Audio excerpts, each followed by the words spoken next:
So we're going through the life of Christ, and I'm going to be wrapping this up in the next few weeks.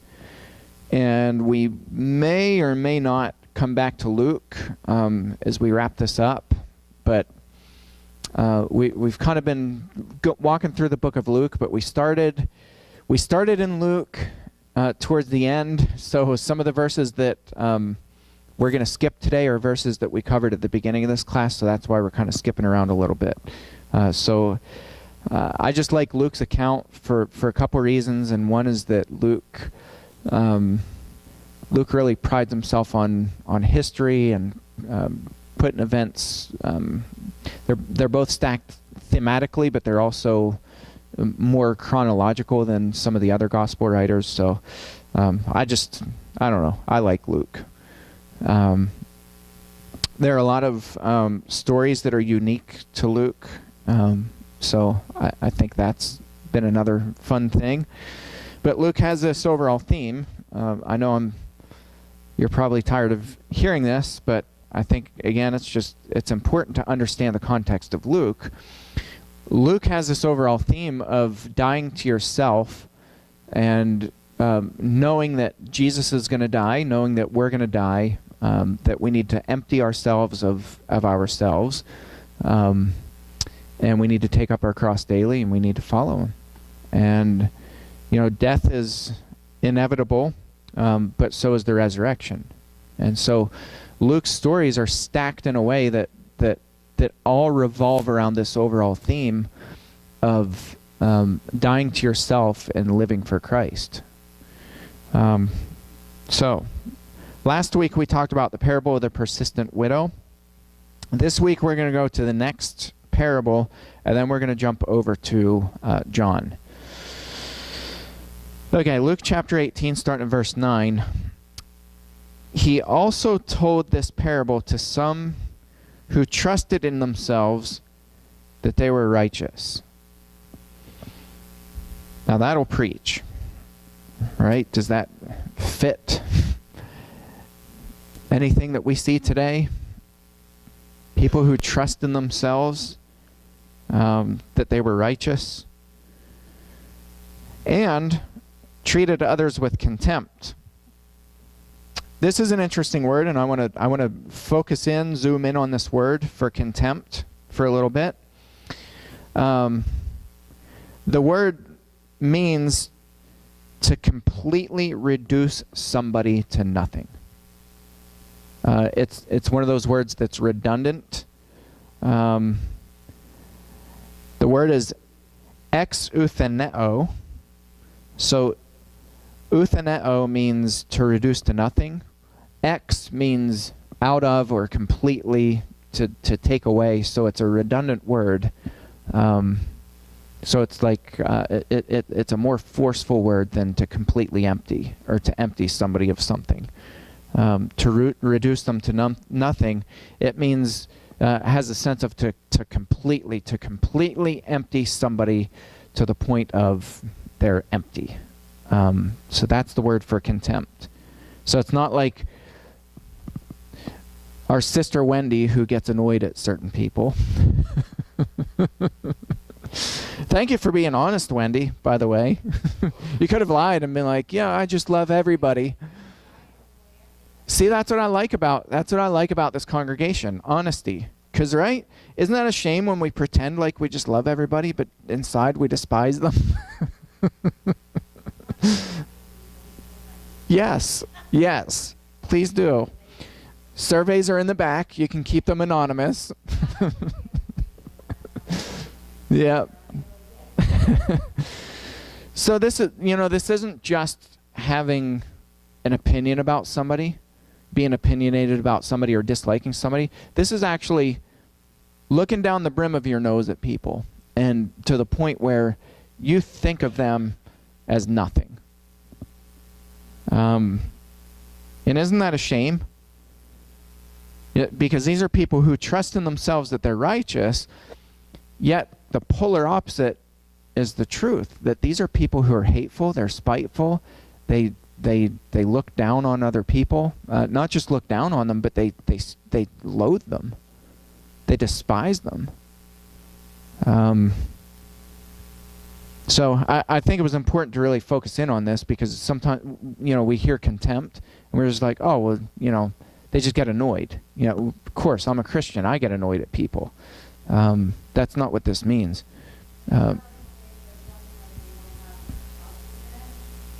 No, it means they think nothing of these people. The word to have contempt for somebody means that you completely reduce someone to nothing. So you think of them as nothing. They're worthless. You despise them. You don't like them. Were you going to say something?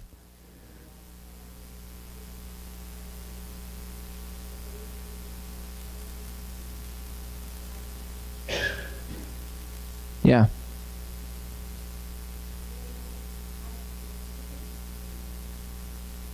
Yeah.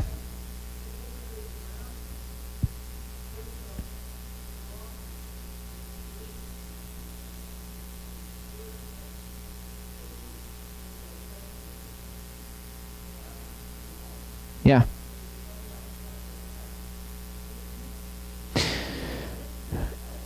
Yeah, no, I agree with you. And, Natalie and I talk a lot about people who lack self-awareness, self-knowledge. And we talk about it, not all the time, but, fairly often. And it's surprising how few people anymore have self-knowledge, that they're not aware when they're offensive. They're not aware when they're hypocritical. They're not aware when, there's this lack of self-awareness. And I think you're right that it's not that people don't want to see themselves in a negative light, though that's maybe partly true. But I think the bigger issue is they can't see themselves for who they really are because they're blind to that. What?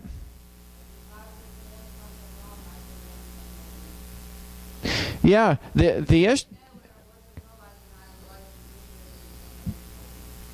issue with this, though, is when you hear that from other people, what they hear is not that the problem is with me. What they hear is, well, the problem's with you. You're the one who's being judgmental, and you're the hypocrite, and you're the one with who has skeletons in your closet. We have all these defenses and these cliches that we throw at people.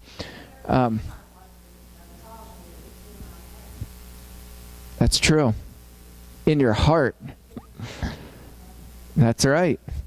But I think you're exactly right, Sharon. I think people can't see it. When you're full of yourself, you can't see who you really are. You really can't.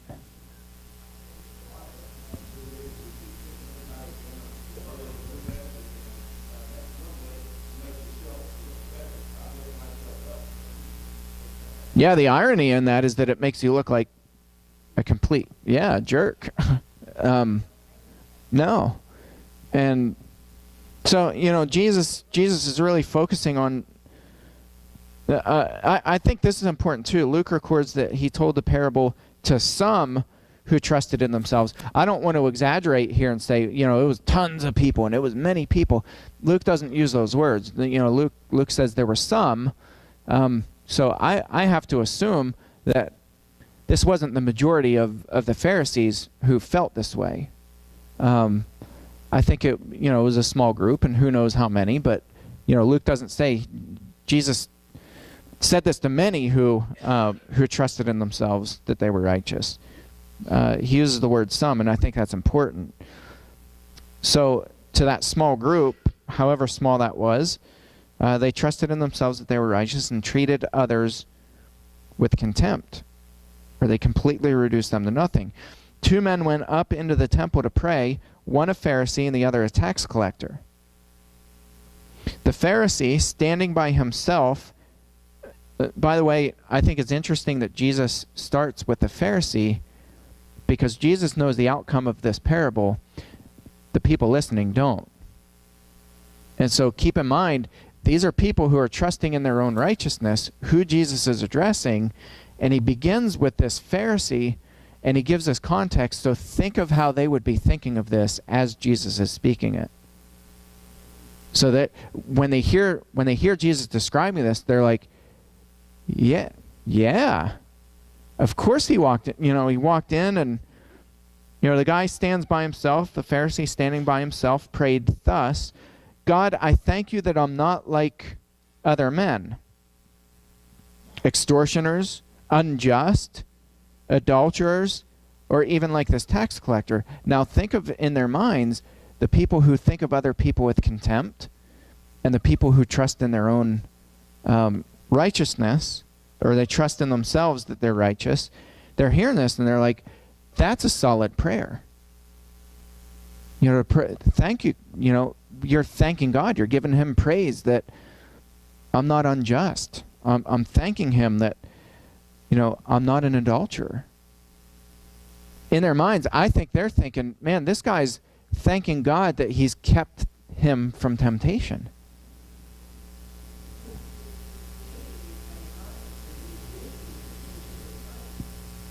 Yeah. Exactly right. And that was Jesus' point. Yeah. So Jesus sets it up in a way very intentionally where they're hearing it as praise. In their minds, they're hearing Jesus praise them. And so he's given this example. I fast twice a week. He's still praying this. I fast twice a week. I give tithes of all that I get. But then he shifts to the tax collector. So I think at this point, they're like, okay, now when they hear tax collector, they're like, okay, now Jesus, now he's going to hammer them. He's going to hammer the tax collector. And he's going to give some story about how the tax collector's dishonest and how he's, he shouldn't be in the temple to begin with. And, I think they're really waiting for the punchline. Jesus gives a punchline, it's just not the one they expect. Jesus says, but the tax collector, standing far off, would not even lift his eyes up to heaven, but beat his breast, saying, God, be merciful to me, a sinner. I tell you, this man went down to his house justified, rather than the other. For everyone who exalts himself will be humbled, but the one who humbles himself will be exalted. Again, this is all in the context of emptying yourself of you, denying yourself, taking up your cross daily, and following Jesus. And they just didn't get it. Because they couldn't. I agree with you. I think they couldn't see themselves for who they really were. Because they were so full of themselves.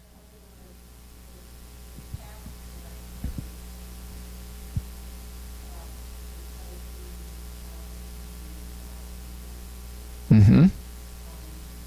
Mm-hmm.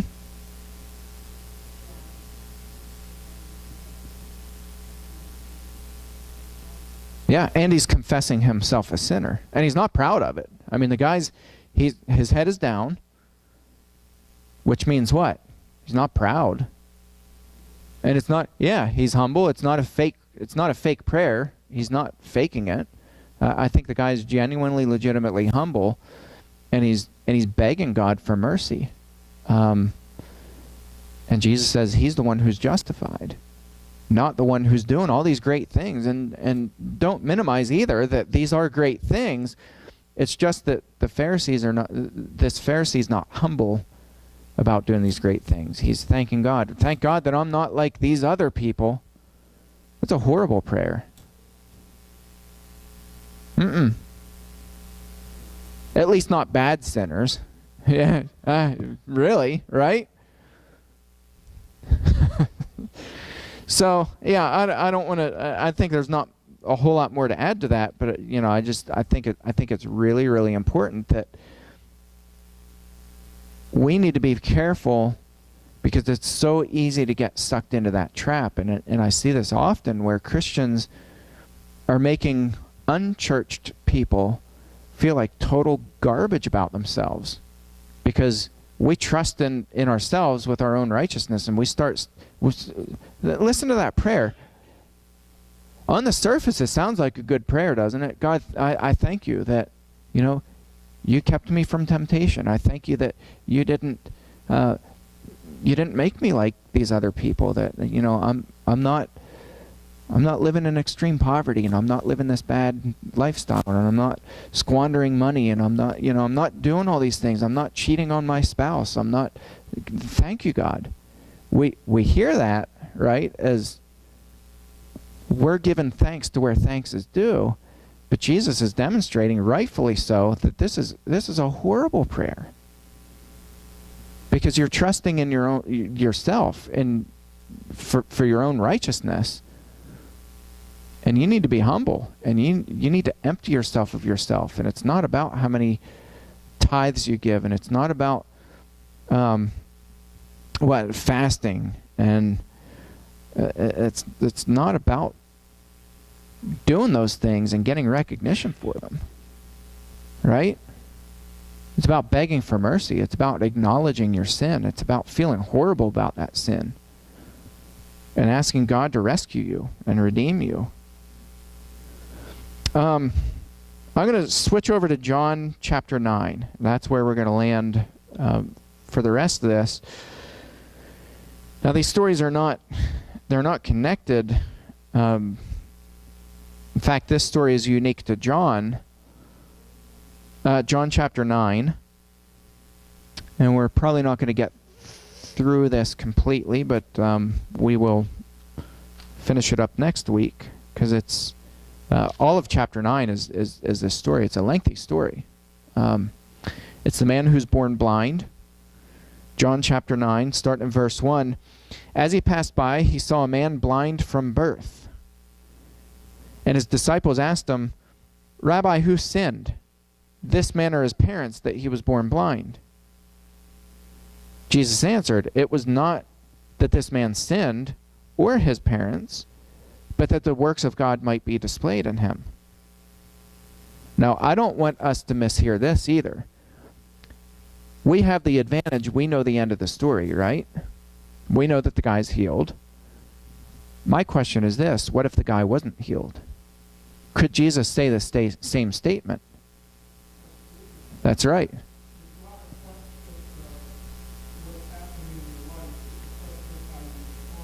Yeah.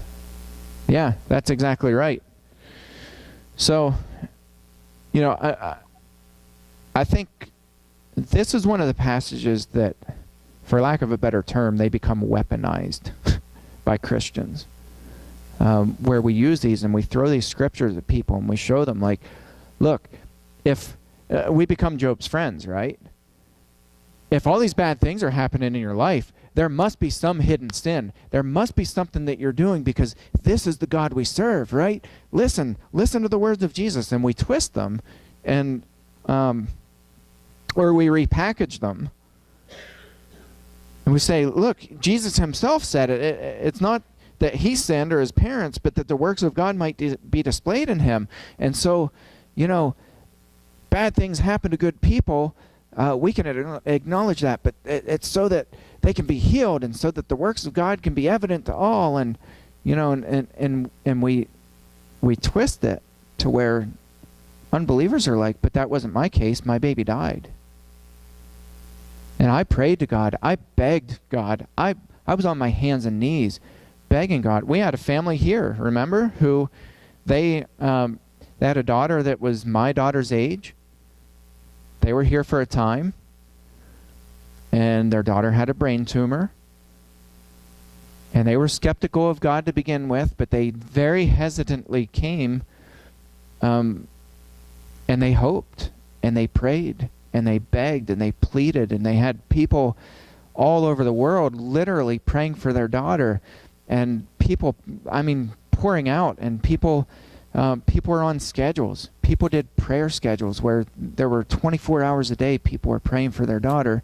We were in their home. We served them. We brought them dinner. We sat with them. We ate with the family while their daughter was sitting at the table with us. And a few weeks later, she died.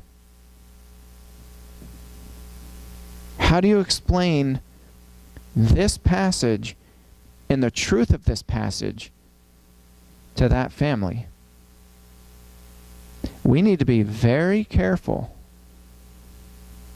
that we don't weaponize passages like this and make people feel like garbage when bad things still happen to them, and we say, well, maybe maybe you just didn't pray hard enough.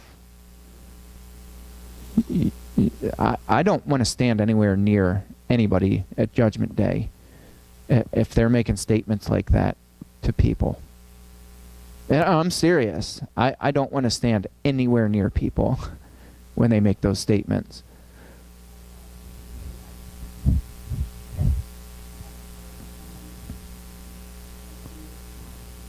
Mm-mm.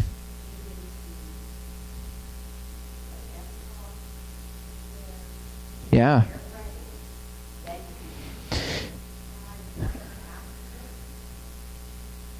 Yeah.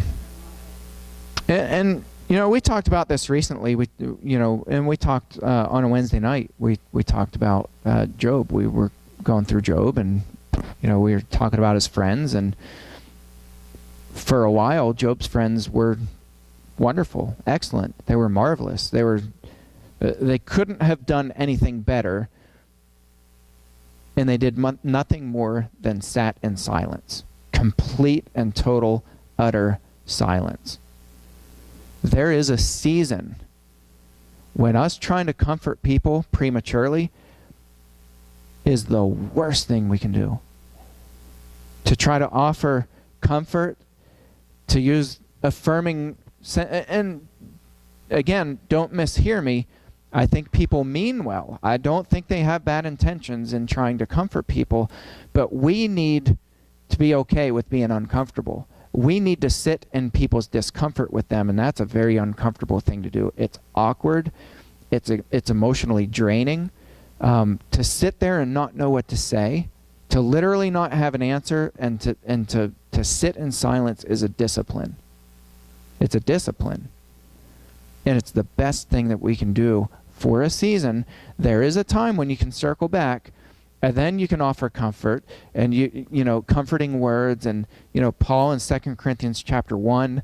I love 2 Corinthians chapter 1 because it's the most amount of concentrated words. The word comfort, Paul spits it out in rapid fire in 2 Corinthians chapter 1. But Paul's not using it as a cliche. He's not saying, well, I just want you to be comforted. There's a silver lining somewhere in there. Paul wasn't doing that. Paul said, whenever we suffer, it's for your comfort. Whenever we're comforted, it's for your comfort. Now let me tell you about my suffering. And Paul goes on and he talks about his disparity, and he talks about, we suffered to the point of death.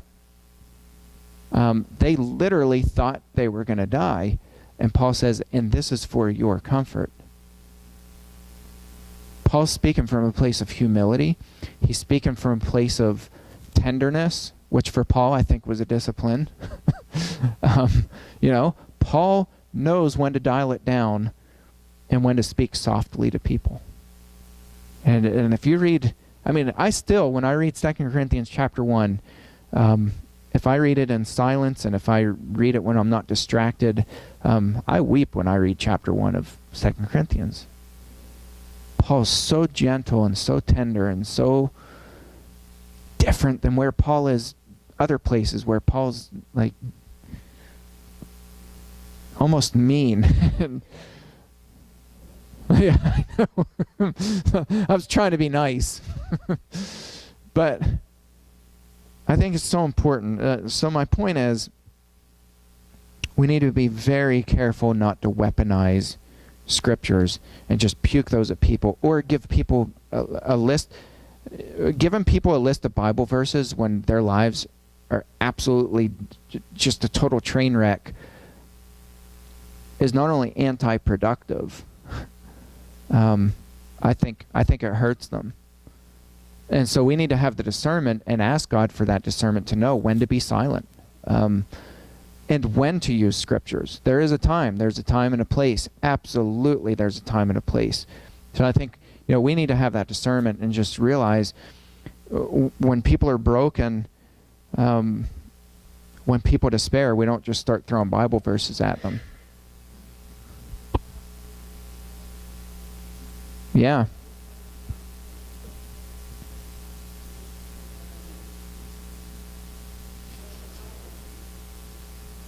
Yeah. Yeah.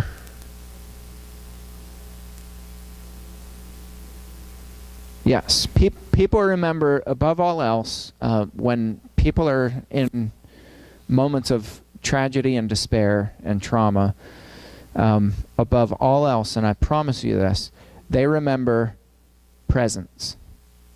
Not presence, P-R-E-N, how do you spell it? I can't spell out loud. I'm one of those people. Yeah, not gifts, but presence. Your presence, being with them, being there. They remember that. And unfortunately, they remember words too, but they tend to remember in moments of trauma and tragedy, they remember this estupido, as you put it, the estupido things that people say. Just another rose in God's garden. When you lose a little kid,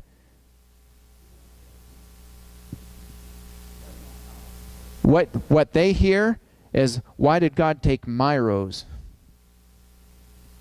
God needed another rose in his garden? Why'd he take mine? Yeah. So, again, I think just knowing, I'm going to ring this first bell.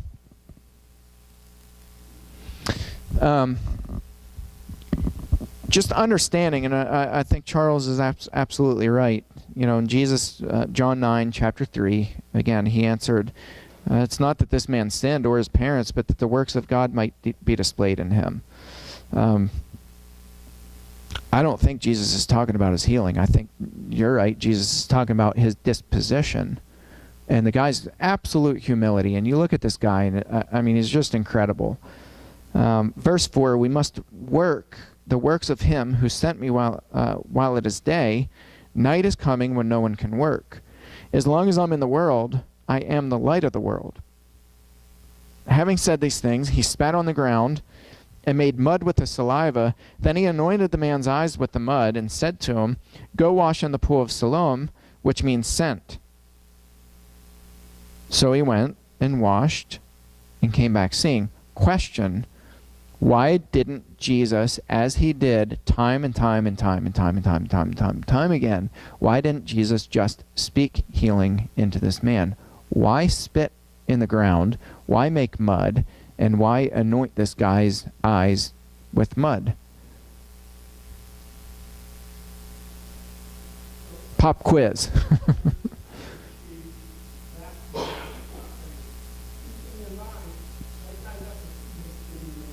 Yeah. Yeah, that's right. Yeah. Yeah.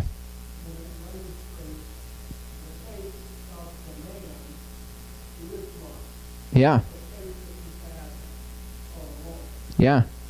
And the guy, we don't get any indication or any hint that this guy delayed, that he that he questioned, that he said why, that he asked, well, why don't you send me to a priest? The guy doesn't do that. He just goes. Jesus tells him to go. The guy goes. Verse 8, the neighbors and those who had seen him before as a beggar were saying, is this not the man who used to sit and beg? Some said, it is he. Others said, no, but he's like him. He kept saying, I love this, because the guy knew that people are going to think he's crazy. He kept saying, I am the man. So they said to him, then how were your eyes opened? He answered, the man called Jesus made mud and anointed my eyes and said to me, go to Siloam and wash. So I went and washed and received my sight. They said to him, where is he? I love his answer. I don't know. Like, I have so many questions at this point, because I'm like, You don't know? You weren't like, man, I got to find this guy and I got to follow him and he's my Lord, my personal Lord and Savior. You know, like, I'm going to get the Ichthus bumper sticker and I'm going to slap that baby on my, on my chariot. And, like, the guy wasn't that guy. The guy was, I don't know. That's an interesting answer to me.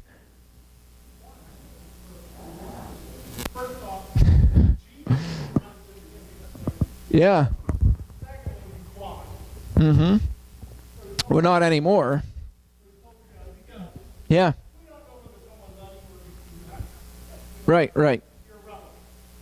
He gets there, you watch it, he can see, okay, you went through your whole life before and you can see, the first thing you did was, okay, I got to find Jesus, so the first thing you did was look around.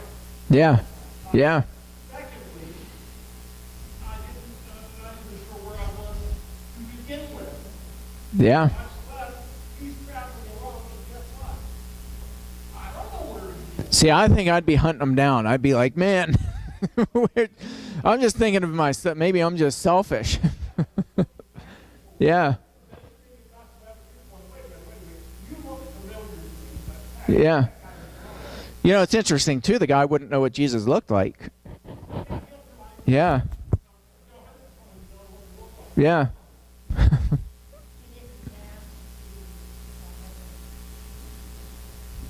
That's interesting too. Yeah, that's an interesting point. The guy fully trusted, and I think that's the point to be made.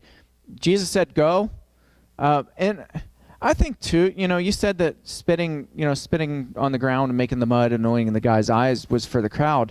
I think a big part of that's true. I think the other part is, from the blind man's perspective, that's a weird thing. When you feel that, there's this mud in your eyes, by the way, it's not comfortable. I don't know if you've ever had dirt put in your eyes. It's not really comfortable. Certainly not sanitary. I don't know. You say Yanni, I say Laurel. I don't know. That's right. Yeah, we don't know for sure. But it's a weird, from the blind man's perspective, this is don't underestimate how bizarre this is. It's a bizarre thing. And then for Jesus to say, okay, you need to go to the pool of Siloam and wash. And the guy's not like, dude, you just rubbed mud in my eyes or on my eyes. Now you're telling me to go wash in the pool. And very practically or conveniently, you're not coming with me. So, I mean, the guy, I don't think thinks this, but I think I would be thinking this. I'd be like, okay, are you setting me up? Like, are you going to have people standing there at the pool when I go down in this pool? Think about it. I mean, this guy, his entire life has been blind. And by the way, oh, there went my water. I'm clumsy. Do you remember the other pool story in John? You remember this? Chapter 5? The pool at Bethsaida, which is not far from the pool of Siloam. They're very close. There's a verse that's missing. Oh, I wish we weren't out of time.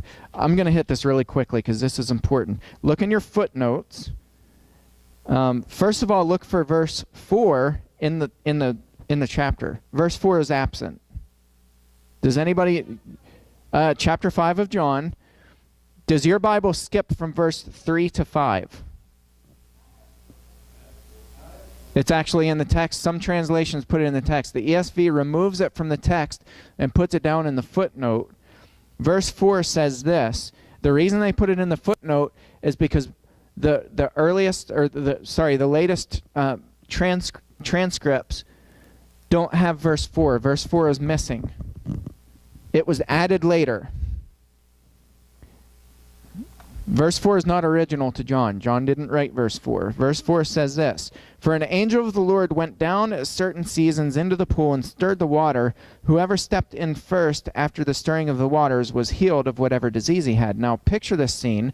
People are all lined up on the edge of the pool. Every time a little wind came across or a little breeze and there were ripples in the water, splash, splash, splash, splash, all these people going in, because if you were the first one in, there was this belief that you would be only the first person who was into the water when the water was stirred by the angel was healed. And so all these people, every single day, this pool consisted of people jumping into the pool. And so this pool was just lined with people who were crippled or had whatever ailment. It was sad. It was a sad scene. So now Jesus I think it's so ironic. Jesus tells this guy, after putting mud on his face, go to the pool of Siloam and dip yourself. And by the way, I'm not going to be there with you. I would be thinking, I don't want to be one of these people like at the pool of Bethsaida who are disappointed year after year after year after year after year and they don't get healed. Are you setting me up? I'd be thinking that. The guy doesn't. The guy goes and he does it. I love that. I think we cannot overstate how important this is. Given all the context of this, that this guy went and didn't question it. That's powerful.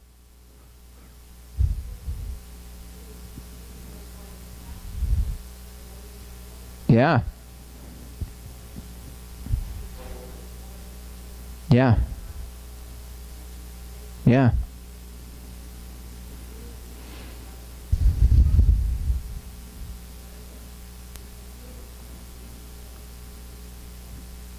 Yeah. Yes. Yes. Yeah, it's powerful. Okay, we're going to stop there and we'll pick up in a few minutes.